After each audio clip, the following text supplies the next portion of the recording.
രണ്ടുപേര് പള്ളിയിൽ പ്രാർത്ഥിക്കാനായിട്ട് പോയി. പ്രാർത്ഥനയൊക്കെ കഴിഞ്ഞ് ആശീർവാദവും കഴിഞ്ഞിട്ട് വീട്ടിലോട്ട് പോകാനായി പള്ളിക്ക് പുറത്തിറങ്ങിയപ്പോൾ കോരിച്ചൊരിയുന്ന മഴ. ദീർഘനേരം കാത്തു നിന്നിട്ടും മഴ ശമിക്കുന്നില്ല. അതിൽ ഒരാൾ വളരെ അസ്വസ്ഥനായി.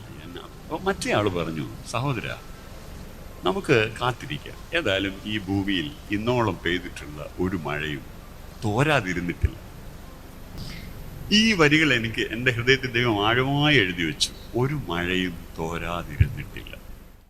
ഒരു മഴയും തോരാതിരുന്നിട്ടില്ല, ഒരു കാറ്റും അടങ്ങാതിരുന്നിട്ടില്ല, ഒരു രാവും പുലരാതിരുന്നിട്ടില്ല, ഒരു നോവും കുറയാതിരുന്നിട്ടില്ല.